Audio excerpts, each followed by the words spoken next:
Hey everyone, I need some advice here and I'm bracing myself for the honest feedback. As the title says, I told my wife to stop crying about missing our daughter's wedding, and now she's not speaking to me. Here's the situation. My wife Susan, who is 54 years old, and I at 56 have 3 kids. Derek, who's 28, Jessica, who's 26, and Leah, who's 24. Let me start by saying that I love all my children dearly, but no one has ever been as much of a whirlwind in our lives as Leah. She's our wild child, always has been, always will be. Leah has never been the type to follow a straight path. She graduated college at 17, which still baffles me. And by the time she turned 18, she'd packed up and moved halfway across the country to Austin, Texas. She's earned multiple degrees since then, built a great career, and seems to be living her best life.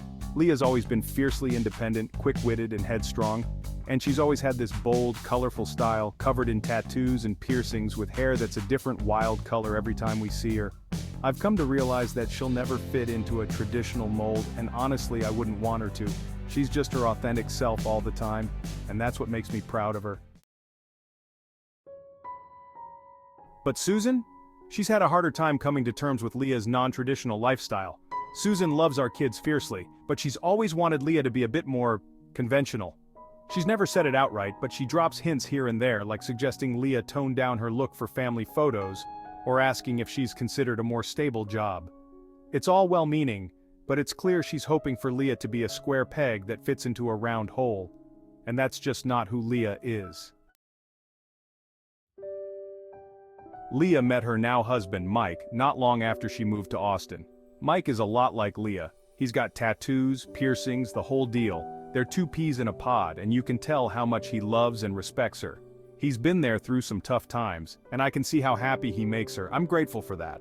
They're a bit of an odd couple, but they fit, and I love that kid for protecting my daughter and making her happy. So, when Leah and Mike got engaged, Susan was over the moon. Leah's our youngest, and she'd be the first of our kids to get married, so Susan went into full-on wedding planning mode, talking about venues, dresses, flowers, the works. She was excited to throw this big traditional wedding, even though I had my doubts. I mean, we're talking about Leah here. Leah and Mike were up front from the start. They didn't want a big wedding. They just wanted a small, casual celebration with family and close friends. Nothing flashy. They even said they were leaning toward having a little party in Austin. Susan, of course, wasn't thrilled. She kept pushing for a bigger event, and I could see Leah getting more and more frustrated. Eventually, Leah agreed to plan a traditional wedding, but I knew her heart wasn't in it. Sure enough, less than a week into planning, Susan and Leah got into a big fight over something trivial, like floral arrangements. Leah said she'd had enough, flew back to Austin, and a few days later announced that she and Mike had eloped.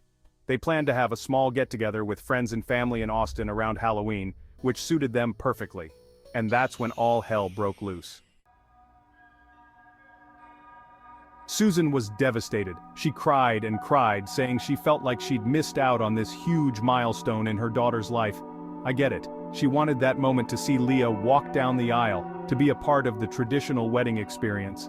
But she seemed to miss the fact that Leah never wanted that kind of wedding in the first place. Susan and Leah got into a massive argument over the phone, and now they're barely speaking. The whole situation's been weighing on everyone, and Susan keeps bringing it up, saying how heartbroken she is. Every time she talks about it, she starts crying, saying she's lost her chance to have that special day with Leah. After weeks of this, I finally snapped. "Why are you surprised?" I said to her. "Leah never wanted a big wedding. She's our least traditional kid.